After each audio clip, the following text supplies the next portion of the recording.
ओम शांति।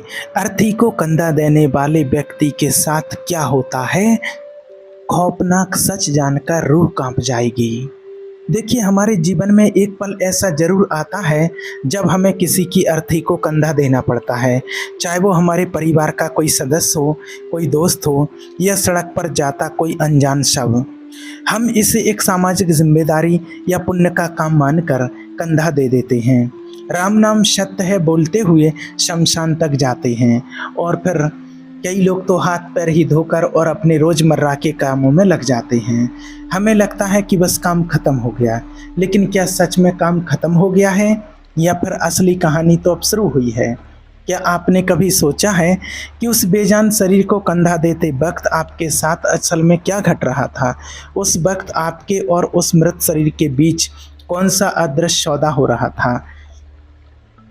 देखिए, अर्थी को कंधा देना कोई साधारण काम नहीं है।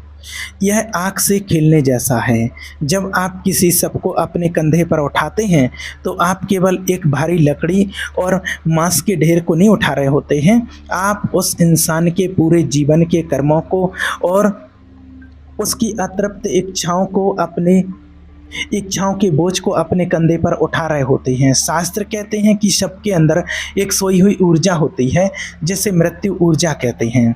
जब आपका जीवित शरीर उस मृत शरीर के संपर्क में आता है तो एक अदृश्य आदान प्रदान शुरू होता है, और अगर उस वक्त आपसे एक छोटी सी भी गलती हो गई या आपने नियमों का पालन नहीं किया तो वो ऊर्जा आपके कंधे से होते हुए आपके शरीर, आपके घर और आपके भाग्य में घुस सकती है। आज की इस वीडियो में हम जानेंगे, उस अध्याय को खोलेंगे जिसे बहुत कम लोग जानते हैं। आज आपको पता चलेगा कि अर्थी को कंधा देने वाले को एक अच्छा पुण्य फल क्यों मिलता है, और साथ ही ये भी जानेंगे कि वो कौन सी भयानक गलतियां हैं जिसे करने पर अर्थी में लेटी हुई आत्मा कंधा देने वाले की उसकी नेगेटिव एनर्जी उसके पीछे पीछे आती है और उसके घर तक आ जाती है। ये वीडियो आपको डराने के लिए नहीं है, बल्कि आपको उस अदृश्य खतरे से बचाने के लिए है जिसे आप देख नहीं पा रहे हैं। तो चलिए मृत्यु के इस रहस्यमय सफ़र पर चलते हैं और जानते हैं कि आखिर उस अंतिम यात्रा के दौरान अदृश्य दुनिया में क्या खेल चल रहा होता है। सबसे पहले हमें ये समझना होगा कि अर्थी को कंधा देने की प्रक्रिया को शास्त्रों में इतना महत्व क्यों दिया गया है। देखिए, जो व्यक्ति किसी अनाथ या लावारिस सबको कंधा देता है उसे अच्छा पुण्य फल प्राप्त होता है। ऐसा क्यों? क्योंकि हिंदू धर्म में शरीर को केवल एक वस्त्र माना गया है, लेकिन उस वस्त्र को सम्मान के साथ 5 तत्वों में विलीन करना सबसे बड़ा धर्म है।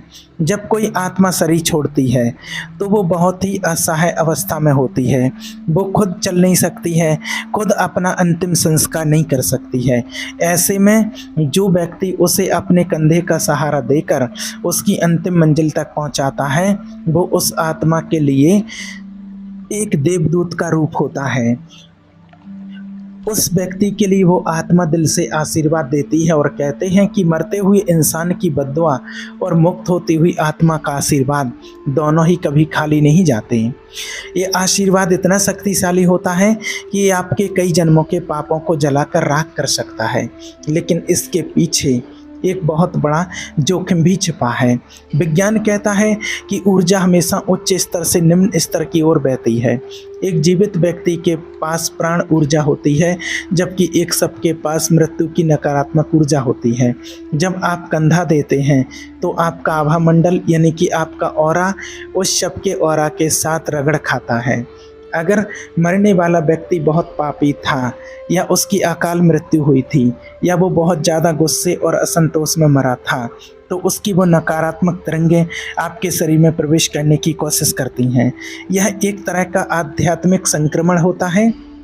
आपने अक्सर देखा होगा कि शमशान से आने के बाद कई लोगों को अचानक तेज बुखार सा आ जाता है, या वो बहुत ज़्यादा थकान महसूस करते हैं। उनका शरीर टूटने लगता है और मन में अजीब सी बेचैनी होने लगती है। ये कोई साधारण थकान नहीं होती है, ये उस नकारात्मक ऊर्जा का प्रभाव होता है जिसने आपकी प्राण शक्ति को चूस लिया है। देखिए, शास्त्रों में कंधा देने के भी बहुत कड़े नियम बताए गए हैं जिनका पालन करना अनिवार्य होता है। पहला नियम ये है कि कंधा हमेशा विषम, ये सबसे महत्वपूर्ण बात है। जब आप कंधा दे रहे हो तो मन में कोई भी दुनियावी विचार नहीं होना चाहिए। अगर कंधा देते वक्त अगर आप अपने व्यापार के बारे में सोच रहे हैं या किसी से फ़ोन पर बात कर रहे हैं या हंसी मजाक कर रहे हैं तो आप ये बहुत बड़ी मुसीबत को न्योता दे रहे हैं, क्योंकि उस वक्त वो आत्मा सब देख रही होती है, सब सुन रही होती है। उसे लगता है कि ये व्यक्ति मेरे दुख में शामिल नहीं है बल्कि ये मेरा अपमान कर रहा है। ऐसे में उसका आशीर्वाद श्रापित हो सकता है। देखिए, एक अर्थी को कंधा देना एक तपस्या जैसा होता है। इसे खेल समझने की भूल कभी ना करें। अब बात करते हैं उस रहस्य की जिसे सुनकर आप तंग रह जाएंगे। देखिए, जब हम अर्थी लेकर के चलते हैं तो हर कदम पर हमें एक सावधानी बरतनी होती है। इस टाइम पर कोई हंसी मजाक जैसी बातें नहीं करनी होती हैं। और एक प्राकृतिक नियम है कि जब आप किसी का बोझ उठाते हैं तो भगवान आपका बोझ हल्का कर देते हैं। लेकिन ये फल केवल तभी मिलता है जब आपके मन में कोई स्वार्थ ना हो। अगर आप केवल दिखावे के लिए या समाज के डर से या फोटो खिंचवाने के लिए कंधा दे रहे हैं तो आपको पुण्य नहीं बल्कि और पाप मिलेगा। कंधा देते समय व्यक्ति को हमेशा मौन रहना चाहिए या भगवान का नाम लेना चाहिए। राम नाम सत्य है बोलना सबसे उत्तम है। ये मंत्र केवल दूसरों को सुनाने के लिए नहीं है, ये खुद को याद दिलाने के लिए और उस आत्मा को याद दिलाने के लिए है कि ये शरीर झूठ था और एक परमात्मा ही सच है। ये ध्वनि उस नकारात्मक ऊर्जा के खिलाफ एक कवच का काम करती है। जो लोग अर्थी के साथ चलते हुए बीड़ी सिगरेट पीते हैं या पान चबाते हैं वे महापाप के भागीदार बनते हैं। ऐसे लोगों के साथ बहुत कठोर व्यवहार होता है। शमशान यात्रा एक पवित्र यात्रा है, ये कोई पिकनिक नहीं है। इस दौरान किया गया कोई भी अधर्म सीधे आपके भाग्य पर चोट करता है। एक और बहुत बड़ा रहस्य है दिशा का।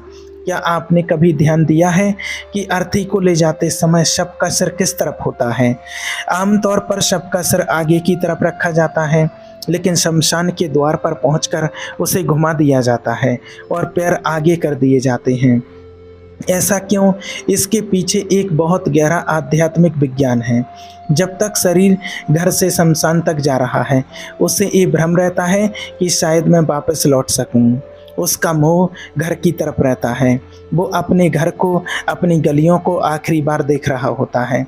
लेकिन जब उसे शमशान के अंदर ले जाया जाता है तो उसके पैर आगे कर दिए जाते हैं, जिसका मतलब है कि अब तुम्हारी ये यात्रा समाप्त हुई, अब तुम आगे बढ़ो, पीछे मुड़कर मत देखो। और जो व्यक्ति उस समय कंधा दे रहा होता है वो उस आत्मा को ये संदेश दे रहा होता है कि हे जीवात्मा, तेरा इस लोक से नाता टूट चुका है, अब तुम परलोक की ओर प्रस्थान कर। ये एक तरह का मार्गदर्शन है। अगर ये दिशा परिवर्तन ना किया जाए तो आत्मा शमशान में प्रवेश करने से डरती है और वो कंधा देने वालों के साथ ही वापस लौटने की कोशिश करती है। अब आता है वो सवाल जो बहुत सारे लोगों के मन में होता है, क्या अपने पिता या भाई की अर्थी को कंधा देने और किसी अनजान की अर्थी को कंधा देने में कोई फ़र्क है? तो देखिए, पिता को कंधा देना वो ऋण चुकाना है और अनजान को कंधा देना पुण्य कमाना है। पिता ने आपको बचपन में अपने कंधे पर बिठाया था, आपको दुनिया दिखाई थी। जब आप उन्हें अंतिम बार अपने कंधे पर उठाते हैं तो वो जीवन का चक्र पूरा होता है। उस वक्त जो भावना आपके मन में आती है वो आपको मोक्ष के करीब ले जाती है। ये पितृ कारण से मुक्त होने का अंतिम अवसर होता है। लेकिन जब आप किसी अनजान, किसी लावारिस को कंधा देते हैं तो वहाँ कोई मोह नहीं होता है, वहाँ सिर्फ करुणा होती है। और शास्त्रों में करुणा को बहुत ऊंचा दर्जा दिया गया है। लावारिस शव को कंधा देने वाले के सिर पर जैसे कि भगवान की छत्र छाया मानी जाती है, क्योंकि जिनका कोई नहीं होता है उनके शिव होते हैं और ऐसे व्यक्ति की अकाल मृत्यु बहुत कम होती है और उसे जीवन में कभी कोई बड़ा संकट नहीं आता है। लेकिन सावधान, अर्थी को कंधा देने के बाद क्या करना चाहिए, ये जानना सबसे ज़्यादा ज़रूरी है। देखिए, कुछ लोग ऐसे होते हैं कि शमशान से आते हैं और घर के बाहर हाथ पैर धोकर अंदर चले जाते हैं, लेकिन ये काफ़ी नहीं है। शमशान की मिट्टी और शव के संपर्क से जो अशुद्धि आपके शरीर पर लगी है, वो केवल पानी के छींटों से नहीं जाएगी। इसके लिए पूरा स्नान यानी कि पहने हुए कपड़ों सहित नहाना अनिवार्य है। जब तक आप स्नान नहीं करते हैं, आप अशुद्ध हैं, और उस अशुद्ध अवस्था में अगर आप किसी बच्चे को छू लेते हैं या घर के मंदिर में चले जाते हैं या भोजन कर लेते हैं, तो वो नकारात्मक ऊर्जा उन चीज़ों में फैल जाती है। बच्चे का ऑरा बहुत कमज़ोर होता है, वो तुरंत उस प्रेत ऊर्जा की चपेट में आ सकता है। एक बहुत ही डरावनी बात, इसलिए शमशान से लौटने के बाद नियमित रूप से स्नान करना जरूरी होता है। नियम कड़वा होता है। अब एक सवाल और यहाँ आता है, क्या महिलाओं को कंधा देना चाहिए? आजकल ये सवाल बहुत उठता है। समाज बदल रहा है और कई जगहों पर बेटियां भी अर्थी को कंधा दे रही हैं। क्या ये शास्त्रों के खिलाफ है? तो देखिए, गरुड़ पुराण मूल रूप से पुरुषों को ही ये अधिकार देता है, लेकिन इसका कारण भेदभाव नहीं बल्कि सुरक्षा है। शमशान घाट को तंत्र क्रियाओं का गढ़ माना जाता है। वहाँ हवा में कई तरह की शक्तियाँ घूमती रहती हैं। महिलाओं का शरीर और मन पुरुषों की तुलना में ज़्यादा संवेदनशील होता है। उनका गर्भ, जो सृजन का केंद्र है, मृत्यु की भारी और विनाशकारी ऊर्जा को जल्दी सोख सकता है। इससे उनके स्वास्थ्य और आने वाली संतान पर बुरा असर पड़ सकता है। भटकती हुई आत्माएं यानी कि भटकती हुई नेगेटिव ऊर्जा महिलाओं को जल्दी अपना शिकार बनाती है। इसीलिए हमारे ऋषियों ने महिलाओं को इस कठोर कर्तव्य से दूर रखा था। लेकिन अगर किसी का पुत्र नहीं है और बेटी ही सब कुछ है, तो प्रेम और कर्तव्य के आगे सारे नियम छोटे पड़ जाते हैं। आत्मा तो ना स्त्री है और ना ही पुरुष है। अगर बेटी पूरे साहस और दृढ़ता के साथ कंधा देती है, तो भगवान उसे भी स्वीकार करते हैं। बस उसे अपनी सुरक्षा का और भी ज़्यादा ध्यान रखना चाहिए और घर आकर शुद्धिकरण के नियमों का कड़ाई से पालन करना चाहिए। एक और स्थिति जिसके बारे में आपको पता होना चाहिए, अगर कोई व्यक्ति आत्महत्या करके मरा है या किसी दुर्घटना में बुरी तरह से क्षत विक्षत होकर के मरा है, तो उसे कंधा देते समय विशेष सावधानी बरतनी चाहिए। ऐसी आत्माएं बहुत ही ज़्यादा अतृप्त और गुस्से में होती हैं। वे अपनी मौत को स्वीकार नहीं कर पाती हैं। वे भ्रमित होती हैं। जब आप उनकी अर्थी उठाते हैं तो आपको अचानक बहुत भारीपन महसूस हो सकता है। कई बार लोगों ने अनुभव किया है ऐसा प्रैक्टिकल कि अर्थी का वजन अचानक कई गुना बढ़ गया, जैसे कोई उस पर ऊपर से बैठ गया हो। ये उस आत्मा के विरोध का संकेत है। वो जाना नहीं चाहती, वो वापस लौटना चाहती है। ऐसे सबको कंधा देते समय मन ही मन महामृत्युंजय मंत्र का या ओम नमः शिवाय का जाप करते रहना चाहिए। ये मंत्र आपके चारों तरफ एक सुरक्षा घेरा बना देता है, जिससे कोई भी बुरी शक्ति भेद नहीं सकती है। अगर आपको कंधा देते समय अजीब सी गंध आए या डर लगे, तो राम नाम का जाप तेज कर दें। कभी कभी ऐसा भी होता है कि कंधा देने वाले को बाद में सपने में कोई नेगेटिव एनर्जी दिखाई देती है, और कभी कभी वो मृतक व्यक्ति भी सपने में दिखाई देता है। अगर वो मृतक सपने में खुश है या शांत है, तो इसका मतलब है कि उसे आपकी सेवा स्वीकार हुई और उसे गति मिल गई। ये शुभ संकेत है। लेकिन अगर वो सपने में रो रहा है या आपसे कुछ मांग रहा है या आपको अपनी तरफ खींच रहा है, तो ये चिंता का थोड़ा सा विषय हो सकता है। इसका मतलब है कि उसका मोह अभी भी आपसे जुड़ा हुआ है। शायद कंधा देते वक्त आपके मन में बहुत ज़्यादा दुख था और आपके आंसुओं ने उसे बांध लिया है, या शायद वो आपसे किसी प्रकार की कोई मदद चाहता है। ऐसे में आपको उसके लिए शांति का दान करना चाहिए, ध्यान करना चाहिए, नाम जप करना चाहिए, मेडिटेशन करना चाहिए, उस आत्मा को शांति का दान देना चाहिए। और एक बात याद रखना, अर्थी केवल लकड़ियों का ढांचा नहीं है, यह इस संसार का सबसे बड़ा सच है। अर्थी शब्द का अर्थ ही है अर्थ यानी कि मतलब। जब तक शरीर में जान है सबका अपना अपना अर्थ है, अपना अपना मतलब है। रिश्ते नाते व्यापार सब मतलब से चल रहे हैं। जैसे ही जान निकली वो सिर्फ एक अर्थ ही रह जाती है जिसका कोई मतलब नहीं। जब आप उसे कंधा देते हैं तो आप खुद को ये शिक्षा दे रहे होते हैं कि एक दिन मुझे भी इसी तरह 4 कंधों पर जाना है। मेरा घमंड, मेरा पैसा, मेरी दुश्मनी सब यहीं रह जाएगी। ये एहसास इंसान को विनम्र बनाता है और जो इंसान विनम्र है वही ईश्वर के करीब है। शमशान वैराग्य इसी को कहते हैं। और एक चीज़ याद रखना, देखिए किन लोगों को कंधा नहीं देना चाहिए। जो व्यक्ति बहुत बीमार हो, जिसका शरीर कमज़ोर हो, उसे कंधा नहीं देना चाहिए क्योंकि वो नकारात्मक ऊर्जा का सामना नहीं कर पाएगा। जिसके घर में सूतक यानी कि नवजात शिशु का जन्म लगा हो उसे शमशान नहीं जाना चाहिए। और या फिर जिसने अभी अभी कोई मांगलिक कार्य जैसे शादी संपन्न किया हो उसे भी अर्थी को कंधा देने से बचना चाहिए क्योंकि इन अवस्थाओं में व्यक्ति का ऑरा या तो बहुत कमज़ोर होता है या बहुत संवेदनशील। ऐसे में नेगेटिव ऊर्जा उसे नुकसान पहुंचा सकती है। ये स्वार्थ नहीं बल्कि अपनी ऊर्जा की रक्षा करना है। एक और चीज़ आपको बताएं जो बहुत कम लोग जानते हैं, ये बहुत गुप्त रहस्य है। शमशान में जब किसी सबको ले जाया जाता है तो उसके ऊपर से सिक्के फेंके जाते हैं। ये क्यों फेंके जाते हैं? लोग सोचते हैं कि ये दान है, लेकिन ये दान नहीं है। ये नेगेटिव एनर्जी के लिए समझो कि एक रिश्वत है। ये कंधे देने वालों के लिए परेशान कर सकती हैं। ये शमशान के द्वारपालों का हिस्सा होता है और सिक्के फेंक कर उनका ध्यान भटकाते हैं ताकि शव यात्रा निर्विघ्न पूरी हो सके। इसलिए कभी भी अर्थी के ऊपर से फेंके गए सिक्कों को उठाना नहीं चाहिए। एक और बात, कंधा देने वाले को शमशान की कोई भी चीज़, फूल या कोई भी चीज़ तोड़कर लाना नहीं चाहिए। शमशान के फूल, लकड़ी या राख को घर लाना बिल्कुल ही वर्जित है। ये सब चीज़ें मृत्यु लोक की संपत्ति हैं।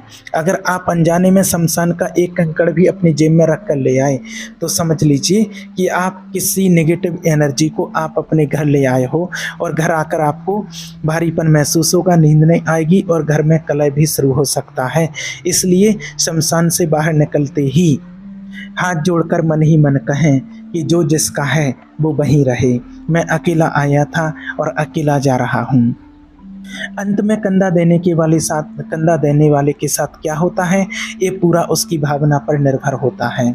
अगर आप डर और मजबूरी में कंधा दे रहे हैं तो आपको सिर्फ थकान और डर मिलेगा, लेकिन अगर आप सेवा और वैराग्य के भाव से कंधा दे रहे हैं तो आपको वो शांति मिलेगी जो बड़े बड़े योगियों को भी दुर्लभ है। वो 10-15 मिनट का सफ़र आपकी ज़िंदगी का नज़रिया बदल सकता है। उस समय एक आत्मा को उसके लिए एक नया मार्ग दिखाने के माध्यम बन सकते हैं। तो अगली बार जब आपको किसी को कंधा देने का मौका मिले तो पीछे मत हटिएगा। ये डरने की बात नहीं है, ये सौभाग्य की बात है। लेकिन हाँ, नियमों का पालन जरूर कीजिएगा, मौन रहिएगा, प्रभु का नाम लीजिएगा और लौटने के बाद स्नान करके अपने आप को शुद्ध जरूर कीजिएगा क्योंकि हम जीवित लोग हैं और हमें अभी इसी दुनिया में अपनी जिम्मेदारियां निभानी हैं। मृत्यु का सम्मान करना है लेकिन मृत्यु को ओढ़ना नहीं है। आज का ये वीडियो आपको अंधविश्वासी बनाने के लिए नहीं बल्कि जागरूक बनाने के लिए है। ये हमें बताता है कि जीवन और मृत्यु के बीच एक बहुत ही बारीक रेखा है और हमें उस रेखा का सम्मान करना चाहिए। ठीक है, ओम शांति।